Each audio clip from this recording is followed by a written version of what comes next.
Let's discuss predicting products. So, to predict the products of your reaction, you have to know a couple of things. You need to know the first thing, the number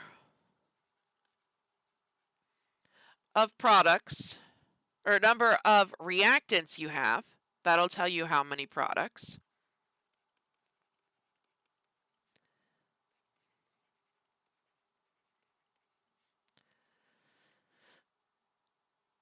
Whether your reactants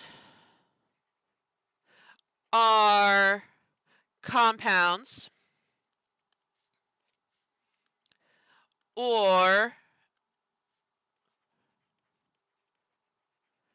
elements.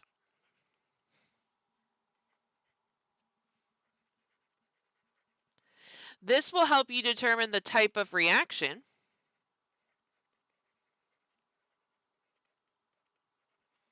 And then you need to know your solubility rules and your activity series.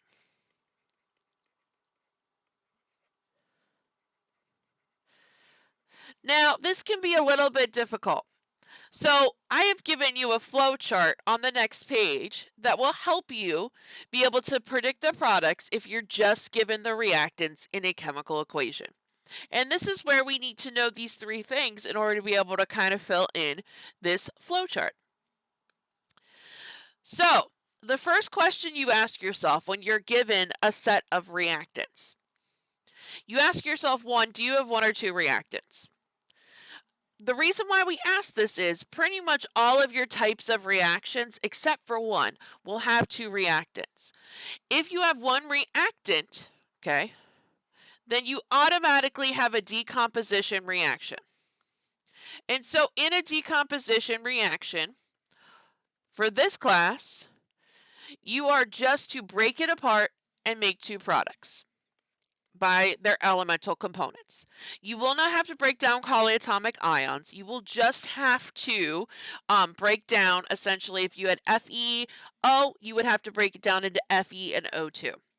And you can't forget your Brinkelhoff, because that is important, as these all existed as diatomic molecules and are not considered compounds.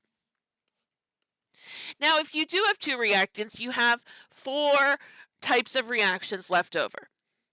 So you ask yourself, do you have a compound as a reactant? And for this class, you have to know if it's a compound or not. But if you have two elements, you have a synthesis reaction. You're not going to get a compound and an element to make a synthesis reaction. You're going to have two elements. So it'll be Ca and O2. Okay? And you would combine them to make one product. Now we're down to three types of reactions left over. So then you ask yourself, do you have hydrocarbon and oxygen as your two reactants? Now, if you do, we're down to combustion.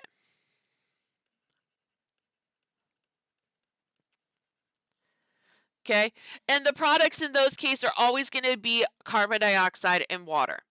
Now, it's easy to predict the products for a combustion reaction, but remember, we have learned that balancing combustion reactions can be a little bit difficult. And so while they're easy to see, you see a hydrocarbon and water, you see C's, H's, you see hydrocarbon and oxygen, you see only C's, H's, and O's, you know what your products are going to be. It's now being able to balance it correctly. We're down to two, so let's say no, I don't have just a hydrocarbon and oxygen. Then you ask yourself, do you have two products or two compounds? If you have two compounds, you have a double displacement reaction. And that's where you're going to get out your purple reference sheet that you got in your folder today and determine, one, if from the solubility rules, if the reaction will happen. And two, you're going to switch those anions and write them with their new cations as two products. If you don't have two compounds, you have a single replacement reaction. And this is where we need to use the activity series, which we're going to talk a little bit more on the next page.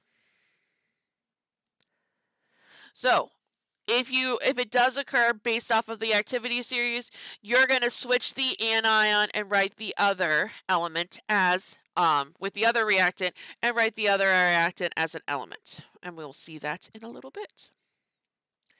Okay, so when we talked about the solubility rules and our activity series, these are super important when looking at, specifically for double displacement, we're looking at precipitation reactions. If you see an acid and a base, that's always going to happen. You get a salt and water, as we discussed in the types of reactions notes. However, with the activity series, when we're looking at single replacement reactions, we're looking at specifically that reactivity. So back in Unit 6, when we talked about the periodic table, we are looking at the ordering. We ordered some elements based off of reactivity and made some general metal reactivity trends. Now, in reality, that is not exactly how this works. We actually have, and this is mostly based off of single replacement reactions, we have a list of the ones that are going to produce the most electricity. Or essentially, if you're given a block of lithium and you put it in water, how much electricity, how much of a violent reaction am I going to get? And so we've come up with a list of chemicals that will follow a specific order. And so the general rule is, at the top you have the most reactive element. So if you have a more reactive element, will replace the least reactive element as the cation. So essentially, what we have at the top where it says most reactive, all of these want to be in a compound.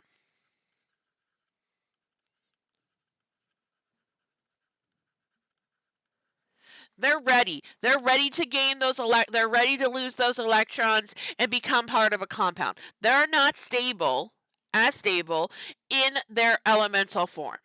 And as you can see, when we did that initial metal reactivity lab, I was particular in what I picked. I picked calcium, I then picked magnesium, and then I picked aluminum or copper. We'll see copper way down at the bottom. Either way, when we look at these, okay, they gave you the correct chens because they followed those rules in the metal reactivity. But it's not exactly how that works.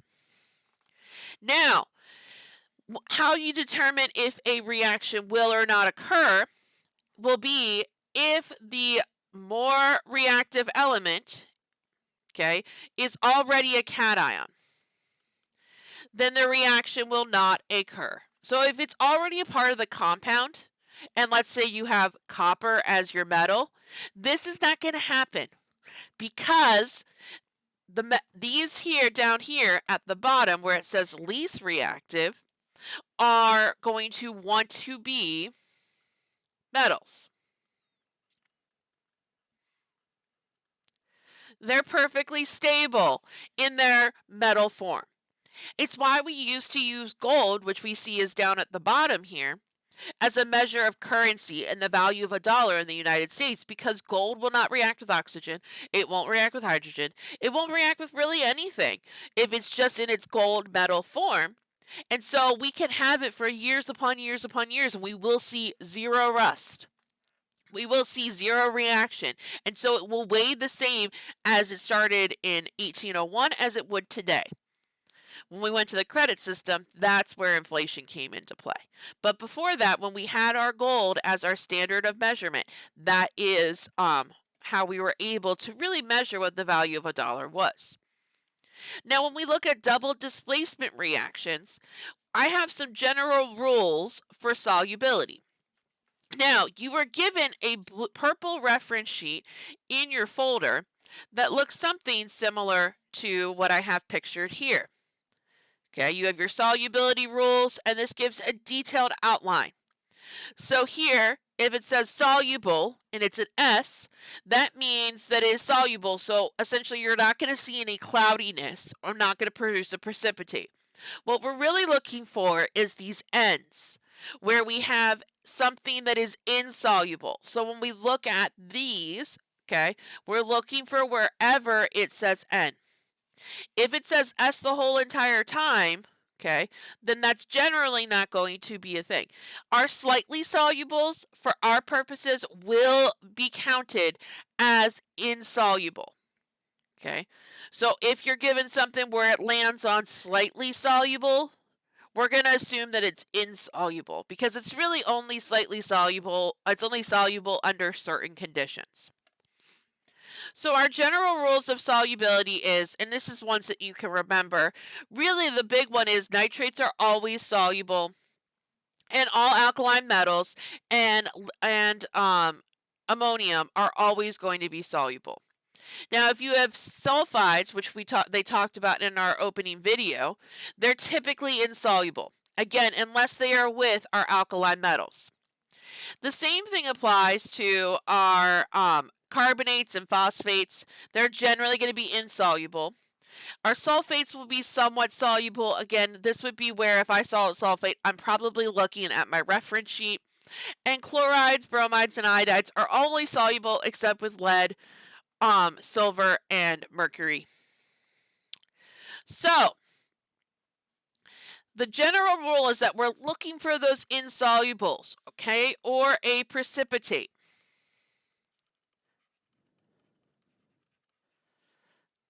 Then this reaction will occur. Now, if you do not get an insoluble or you land on just an S, okay, so if the reaction does not produce a precipitate, then your reaction will not occur. And so you would write no reaction as your answer. So let's look at just a couple of examples before you start working on the Google Sheet that is assigned on Schoology. We have lithium and barium nitrate. So I'm going to go through this whole chart to determine what type of reaction I have and whether or not I need to use my purple reference sheet. So, do I have one or two reactants? Well, if I looked, I said lithium plus barium nitrate, I have two. Now, do I have a compound as a reactant? This barium nitrate is a compound, so it is not a synthesis reaction. Yes, I do. I also don't have just C's, H's, and O's. Now, I don't have two compounds because lithium is a metal and I have my compound here. So I only have one compound. And that means that this must be a single replacement reaction. So I need to grab my purple reference sheet and figure out if I am going to be able to have this reaction occur. So as you can see, this is my purple reference sheet that I have here at my here, and we're looking to see if lithium is the highest, okay? It is a metal, and barium is a part of our compound. So because lithium here is higher than barium and it is as a metal, then this reaction will occur. So I'm going to write up top here the type of reaction I have, single replacement.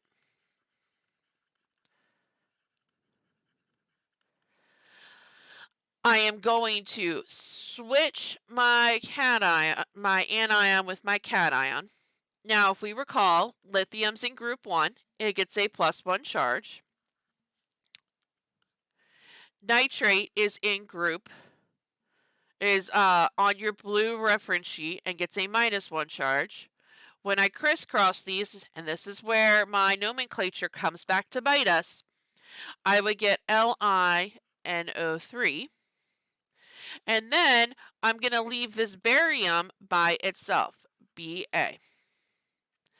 And as you would have to do on the exam, you are going to have to balance the chemical equation.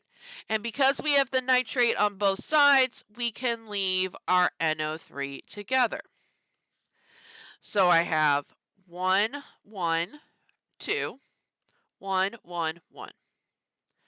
I'm going to put a 2 in front of the LiNO3, and then I'm going to put a 2 in front of the Li on the other side of the equation.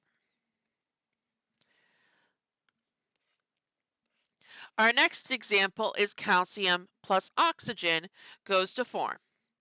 So I'm going to look and see, do I have 1 or 2 reactants? I have 2. But do I have a compound as a reactant? And this is really important to remember. I have O2. So that O2 is how oxygen exists as an element and therefore is not a compound. So this reaction is a synthesis reaction. So I have synthesis is going to be what I write. And so we're going to combine them to make one product. So remember, calcium gets a +2 charge, oxygen gets a -2 charge, cross.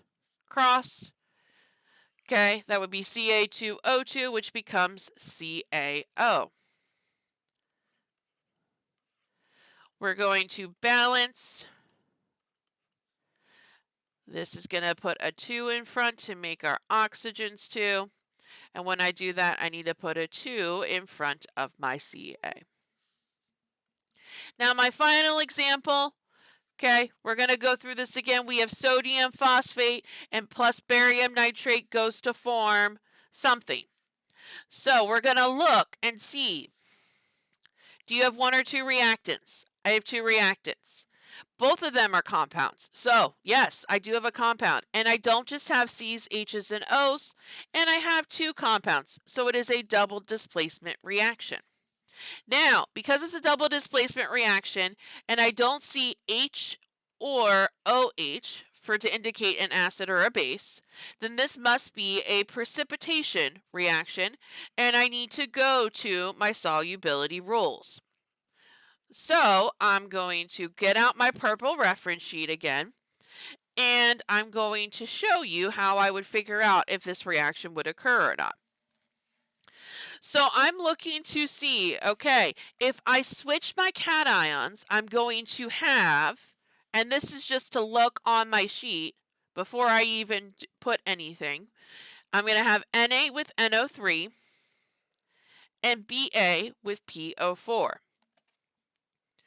So I'm going to look, I have Na, NO3. This is S, so this is not going to be, this is going to be soluble. I'm then going to look and see, I have Ba for the second one and PO4. Oh, I hit an N. So this reaction has to occur because I'm getting an insoluble product. I've hit an end. So I'm going to figure out what my formulas would be. Remember, we had Na is going to be in the same column as lithium, so we can just write it as NaNO3, similarly to what we did earlier.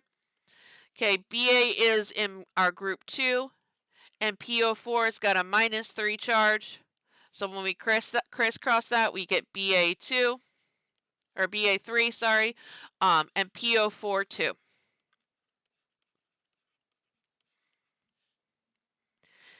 Now when we balance, we're going to keep our polyatomic ions together. And this is an example where I tell you, again, this is the most complex compound, so I'm going to balance that first.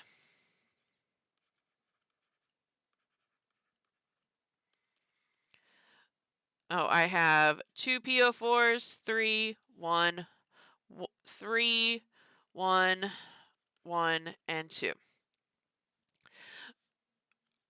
So I'm going to put in front of my Ba a 3, which is going to make this 3 and this 6.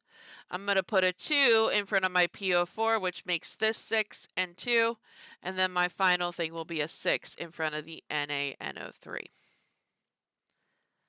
Okay, so with that being said, you should take your time and start working on the Google Sheet on Schoology that is called Predicting Products Google Sheet.